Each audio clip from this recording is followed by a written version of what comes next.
शुभ प्रभात मेरे स्नेही छात्र छात्राओं। 4 पंक्तियों के साथ आइए शुरुआत करते हैं। गुजर जाएगा, गुजर जाएगा, मुश्किल बहुत है, मुश्किल बहुत है, मगर वक्त ही तो है। मुश्किल बहुत है मगर वक्त ही तो है। गुजर जाएगा, गुजर जाएगा। जिंदा रहने का ये जो जज्बा है, जिंदा रहने का ये जो जज्बा है, फिर उभर आएगा। गुजर जाएगा, गुजर जाएगा। मुश्किल बहुत है मगर वक्त ही तो है। गुजर जाएगा, गुजर जाएगा। नमस्कार। मैं आशा करता हूँ कि आप लोग सपरिवार अपने अपने घरों में अपने माता पिता के साथ सुरक्षित, स्वस्थ और प्रसन्नचित्त होंगे। आइए हम लोग शुरुआत करते हैं आज के अध्याय की। हम लोगों ने पिछले अध्याय में, पिछली कड़ियों में रस के भेद को पढ़ा है। रस के लगभग सारे भेदों को हमने पढ़ लिया है। अब 2-3 भेद और हैं। हम लोगों ने पिछली कड़ी में भयानक रस पढ़ा था, शांत रस पढ़ा था। शांत रस के बाद आइए आज पढ़ते हैं हास्य रस। हास्य रस, हास्य रस का स्थायी भाव है हास, हंसी। हास्य रस मनोरंजक है। आचार्यों के मत के अनुसार हास्य नामक स्थायी भाव, जिसको हास भी कहा गया है, आपके पुस्तक में हास लिखा होगा, वो सही है। तो हास नामक स्थायी भाव अपने अनुकूल विभाव, अनुभाव और संचारी भाव के सहयोग से अभिव्यक्त होकर जब आस्वाद का रूप धारण कर लेता है, तब उसे हास्य कहा जाता है। मैं फिर से बता दूं, मैंने प्रश्नोत्तरकालीन सत्र में आप लोगों से जो बातचीत कर रहा था, मैं उस दौरान मैंने आपको रस की परिभाषा बताया था कि उसकी सरल परिभाषा क्या है। फिर मैं यहाँ दोहरा रहा हूँ कि हास्य रस की सरल परिभाषा क्या होगी कि जब सहृदय के मन में विभाव, अनुभाव और संचारी भाव या व्यभिचारी भाव के संयोग से स्थायी भाव, हास नामक स्थायी भाव जागृत हो, उसका जन्म हो, तो वहाँ हास्य रस होता है या उसे हास्य रस कहा जाता है। सामान्य विकृत आकार, प्रकार, वेशभूषा, वाणी तथा आंगिक चेष्टाओं आदि को देखने से हास्य रस की निष्पत्ति होती है। हम जानेंगे कैसे कि हास्य रस है। तो या तो वो व्यक्ति सामान्य रूप में है और आपको वो हंसी का पात्र लगता है, ऐसा विकृत रूप में है कि जिसको देखकर आप हंस पड़ते हैं। उसके आकार, प्रकार, उसकी वेशभूषा, उसकी वाणी तथा उसके अंगों की चेष्टाओं आदि को देखने से जिस रस की निष्पत्ति होती है, वह है हास्य रस। स्थायी भाव है हास।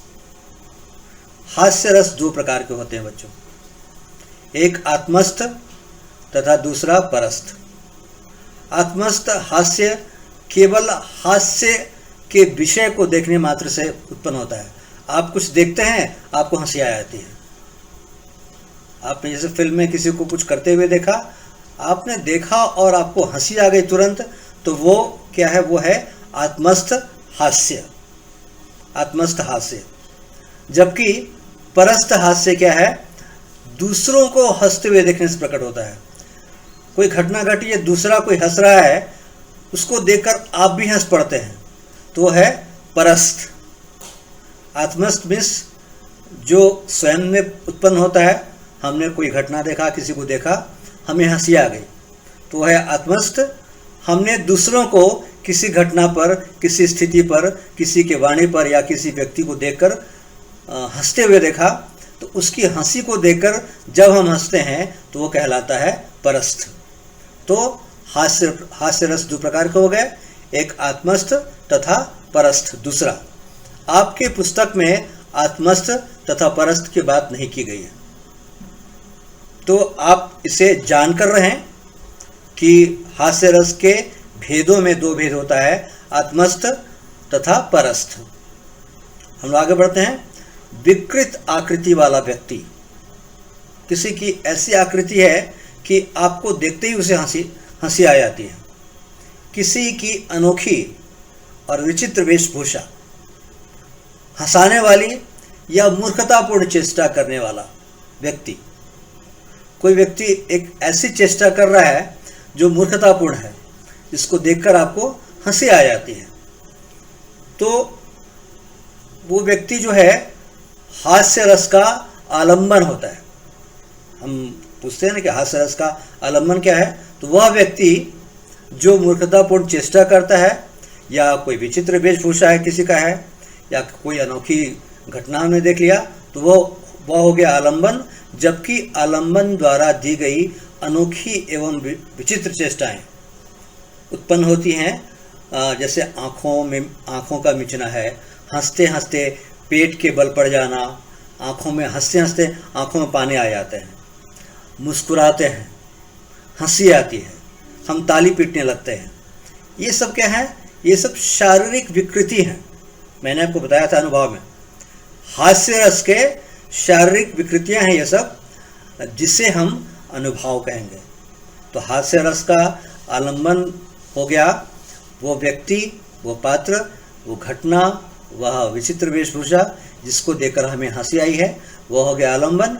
जबकि उसके कारण, उसको देखने के कारण हमारी जो प्रतिक्रिया मीन्स हमने जो हंसना शुरू किया, या फिर हम आँखों को मीचने लगते हैं हंसते हंसते, हम हंसते हंसते पेट के बल पड़ जाते हैं, हंसते हंसते आँखों में पानी आ जाता है, मुस्कुराहट आती है, हंसी आती है, हम ताली पीटने लगते हैं। ये सब क्या है? ये सारे के सारे अनुभव हैं। जबकि हास्य रस के अंतर्गत हर सफलता, अश्रु, उत्सुकता, स्नेह, आवेग, स्मृति आदि ये सब भाव जो हैं, जो आ जा रहे हैं, जिनका आवागमन हो रहा है, जिनका संचरण हो रहा है, वह कहलाएंगे संचारी भाव। ठीक है, इस तरह से हास्य रस हो गया। हास्य रस का उदाहरण हम लोग आगे देखते हैं। देखिए, एक उदाहरण मैंने दिया है, आप देखेंगे यहाँ पर कि जाको राखे साइया मार सके नहीं कोई। ये मोटी महिला है, इसने पंखे पर अपने आप को हैंग करने का कोशिश किया, फांसी लगाने की कोशिश की, लेकिन पंखा ही टूट पड़ा। इतनी भारी है कि पंखा ही टूट कर गिर पड़ा।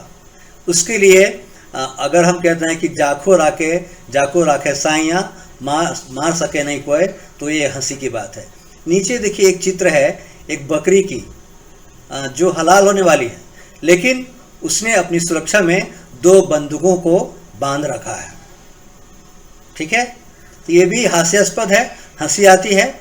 हास्य रस का एक उदाहरण इस प्रकार है कि जिसमें पत्नी के बीमार पड़ने के चित्र को हल्की हास्यास्पद स्त्री का चित्रण काका हथरसी बड़े ही हास्य रस के महान कवि माने जाते हैं, महारथी माने जाते हैं। उनकी कुछ पंक्तियां हैं, देखिए। पत्नी खटिया पर पड़ी, व्याकुल घर के लोग। आपको पढ़ने से ही आपको उसका अर्थ समझ में आएगा। काका हाथरसी की कविताओं की विशेषता, सबसे बड़ी विशेषता ये है कि उनको समझने के लिए उनकी पंक्तियों के बारे में सोचना नहीं पड़ता है। आपने सुना, आपको समझ में आ गई पंक्ति और आपको हंसी भी आ जाएगी। तो पत्नी खटिया पर पड़ी, व्याकुल घर के लोग, व्याकुलता के कारण समझ न पाए रोग, तब एक वैद्य बुलाया, इसको माता निकली है उसने ये समझाया, यह काका कविराय सुने मेरे भाग्य विधाता, हमने समझी थी पत्नी या तो निकली माता। अब हंसी की बात क्या है? ये तो उनकी पत्नी है, डॉक्टर ने कह दिया कि इन्हें माता निकला है। वास्तव में उन्हें चेचक हुआ था, चेचक। तो चेचक को माता रोग भी कहा जाता है। तो वैद्य हैं तो बताएंगे कि भाई इनको माता निकली है। कवि ने सोचा मेरी पत्नी है और यह तो निकली माता। इस बात पर कवि को हंसी आ गई। तो ये हास्य रस की कविता है। ये इन काव्य की पंक्तियों का आप याद कर लीजिएगा अच्छे से। मेरे ख्याल से ये अच्छी कविता है, आपके व्याख्या में काम आएगा ये। मैं तो कहूँगा कि इन्हीं पंक्तियों को आप लिख लीजिए अपने हास्य रस के उदाहरण में। हम लोग आगे बढ़ते हैं बच्चों। आगे है वात्सल्य रस। वात्सल्य रस, एक चीज़ मैं बता दूं वात्सल्य रस के विषय में। वात्सल्य एक ऐसा भाव है जो माँ में होता है। वो कौन सा भाव है, क्यों वात्सल्य कहा गया? माँ की ममता है, माँ का स्नेह है, माँ का दुलार है। माँ ने प्यार से बच्चे को थप्पड़ लगा दिया, माँ ने आंचल में छुपा लिया, माँ ने बच्चे को चूम लिया, माँ ने बच्चे को रोते रोते सीने से लगा लिया। तो सारे सम्मिलित भाव, इन भावों को अलग अलग ना कर एक भाव का नाम दिया गया जिसे कहा गया वात्सल्य भाव, है ना। ये भाव सिर्फ और सिर्फ माता में होती है। माता के नहीं होने पर पिता में भी ऐसा होता है, लेकिन वास्तव में ये माता में ये भाव होता है। तो माता पिता एवं संतान के प्रेम भाव को प्रकट करने वाला रस कहलाता है वात्सल्य रस। ये माता पिता एवं संतान के प्रेम भाव को प्रकट करता है। तो इसकी परिभाषा क्या होगी? जब सहृदय के मन में विभाव, अनुभाव, संचारी या व्यभिचारी भाव के संयोग होने से वत्सल नामक स्थायी भाव की उत्पत्ति हो, तब वहाँ वात्सल्य रस होता है। इस तरीके ये परिभाषा मैंने पहले भी बताया है। आप सिर्फ स्थायी भाव और ध्यान रखेंगे। स्थायी भाव वात्सल्य रस का वत्सल है। आप सीधे कहेंगे कि जब सहृदय के मन में विभाव, अनुभाव, संचारी भाव या व्यभिचारी भाव के संयोग से सहृदय के मन में वत्सल नामक स्थायी भाव की उत्पत्ति हो, जब उसका जन्म हो या वो जागृत हो, तब वहाँ वात्सल्य रस होता है। तो इसकी एक परिभाषा जो मैंने दे दिया वो है कि वत्सल रस में यहाँ पर यह भी कहा गया कि वत्सल नामक भाव जब अपने अनुरूप विभाव, अनुभाव और संचारी भाव से युक्त होकर आस्वाद का रूप धारण कर लेता है, तब वह वत्सल रूप में परिणत हो जाता है। माता पिता एवं संतान इसके आलंबन। अब आलंबन क्या होंगे? माता पिता, ठीक है, या संतान। माता पिता संतान के मध्य क्रियाकलाप, जो उनके बीच जो क्रियाकलाप होती है, माँ ने गले से लगा लिया, माँ ने आंचल में छुपा लिया, पिता ने गले से लगा लिया, तो वो है उद्दीपन विभाव, ठीक है। अब आश्रय आलंबन, मैंने दो आलंबन बताया था, एक आश्रय आलंबन और एक विषय आलंबन। आश्रय आलंबन क्या है? जिसके मन में कोई भाव जागृत हो। मान लीजिए माता ने पुत्र को देखा, तो माता का मन में हुआ तो माता हो गया आश्रय, पुत्र हो गया विषय। तो आश्रय की चेष्टाएं, उसकी शारीरिक चेष्टाएं, प्रसन्नता का भाव आदि अनुभाव है, जबकि हर्ष, गर्व, उसको जब गोद में लेते हैं, सीने से लगाते हैं, माँ अपने आंचल में लेती है उस बच्चे को, तब उसे बहुत खुशी होती है, तो हर्ष है, बहुत गर्व होता है। तो ये वास्तव में क्या है? ये है संचारी भाव। तो इन संचारी भाव का यहाँ पर होता है वात्सल रस में। आपने देख लिया कि वात्सल रस का स्थायी भाव है वत्सल, आलंबन उद्दीपन है माता पिता और संतान, आश्रय की चेष्टाएं, उसकी शारीरिक चेष्टाएं, तो प्रसन्नता आदि का भाव जो है वह है अनुभाव, जबकि हर्ष, गर्व आदि क्या है? संचारी भाव। मेरे ख्याल से आपको समझ में आ गया हो, क्योंकि इसके पहले जो रस को समझाया गया है अब आपके समझ में आराम से आना चाहिए। इसका एक स्क्रीनशॉट ले लीजिएगा और अपनी कॉपी में लिख लीजिएगा। इसका देखिए उदाहरण, सबसे अच्छा उदाहरण माना जाता है कि यशोदा और कृष्ण का। देखिए उदाहरण में है, बाल दशा सुख निरखी जसोदा, पुनि पुनि नंद बुलवाती, अचरा तरले ढाकी सूर, प्रभु को दूध पियावती। इस उदाहरण में आप देख सकते हैं कि बालक कृष्ण को घुटने के बल चलते देखकर माता यशोदा ने स्नेह से अपने आंचल में बालक कृष्ण को छुपा लिया है। यहाँ माता यशोदा का जो वत्सल भाव है वो स्थायी भाव हो गया। उनकी प्रसन्नता का वास्तव में यहाँ पर माता यशोदा का वत्सल भाव जो जन्म हुआ है तो उसका वात्सल्य है, उनकी प्रसन्नता का वर्णन किया गया है। इसमें मैंने आलम्बन उद्दीपन बता दिया है, पहले से एक बार फिर से देख लीजिए। इसका आलम्बन क्या होता है? आलम्बन है माता पिता एवं संतान। उद्दीपन भाव हो गया माता पिता के और संतान के बीच में जो क्रियाकलाप है। जैसे बच्चा बालक कृष्ण है और दौड़ते हुए घुटने के बल पर आ रहे हैं और माँ उसे गोद में उठा रही है, तो वो हो गया उद्दीप्त भाव। उद्दीप्त हुआ ना एक, तो वो उद्दीपन भाव है, मीन्स वहाँ पर विभाव तीव्र हुआ। जो स्थायी भाव है वो तीव्र हुआ तो उद्दीपन हो गया, उद्दीपन विभाव। और उसकी जो चेष्टाएं हैं, आश्रय की चेष्टाएं, मीन्स माता यशोदा की, यहाँ पर जो उदाहरण दिया गया है माता यशोदा की चेष्टाएं एवं प्रसन्नता का भाव, ये है अनुभाव। और हर्ष गर्व ये सब क्या है?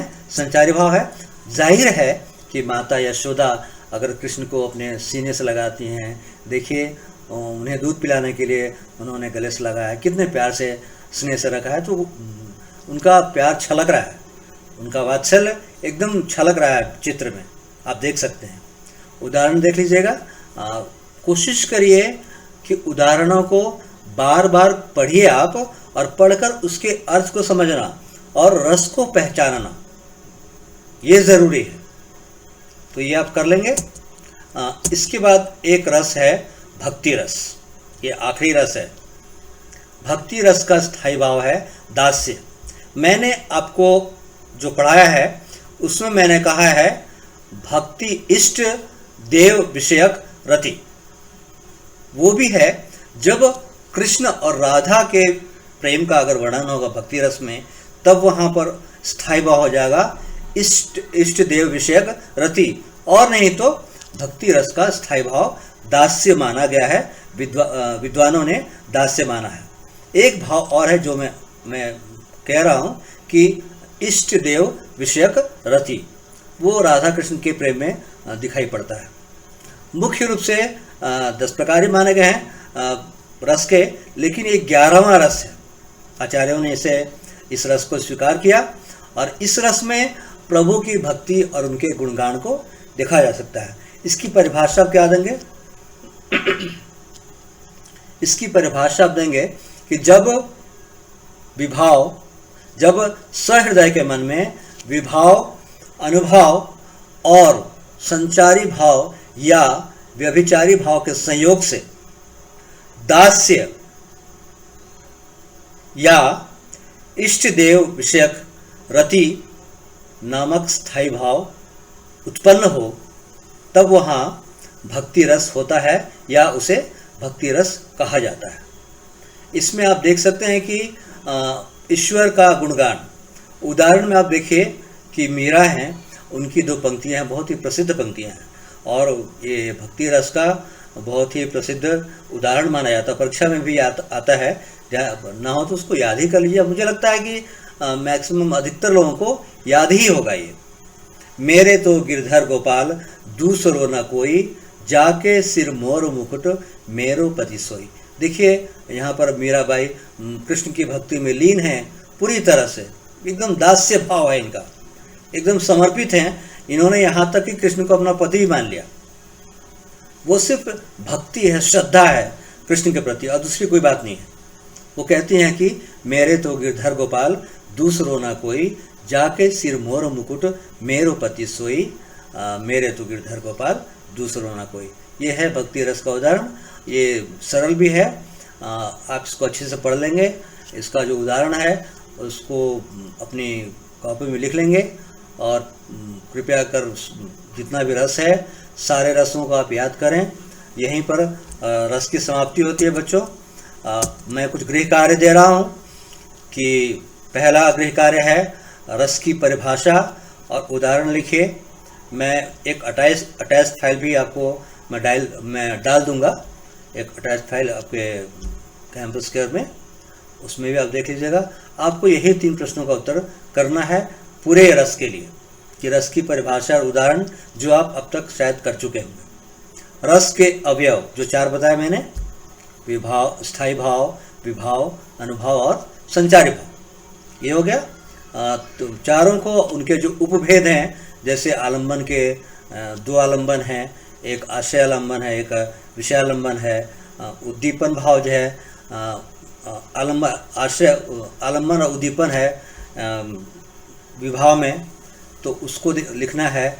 फिर जब अनुभाव में आएंगे, अनुभाव के 2 भेद हैं, सात्विक और कायिक, उनका भेद लिखिएगा।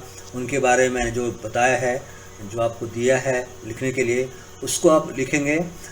फिर क्या है, रस के प्रत्येक 11 रस मैंने बताया है, 11 रसों का की परिभाषा, उनका उदाहरण और वर्णन आपको अपनी कॉपी में करनी है। अच्छे से करिएगा क्योंकि इसके अंक मिलने वाले हैं। इसके बाद मैं चाहूँगा कि अगली कड़ी में काव्य छोड़कर अगर गद्य ले लें तो मैं आपको बता दूंगा कि अगली कड़ी में मैं क्या लेने वाला हूँ। तब तक आप लोग स्वस्थ रहें, कुशल पूर्वक रहें, अपने अपने घरों में अपने माता पिता का ख्याल रखें, सब लोग खुश रहें बच्चे, और पढ़ते लिखते रहें। इसी के साथ आज की ये कक्षा यहाँ समाप्त होती है। धन्यवाद बच्चों।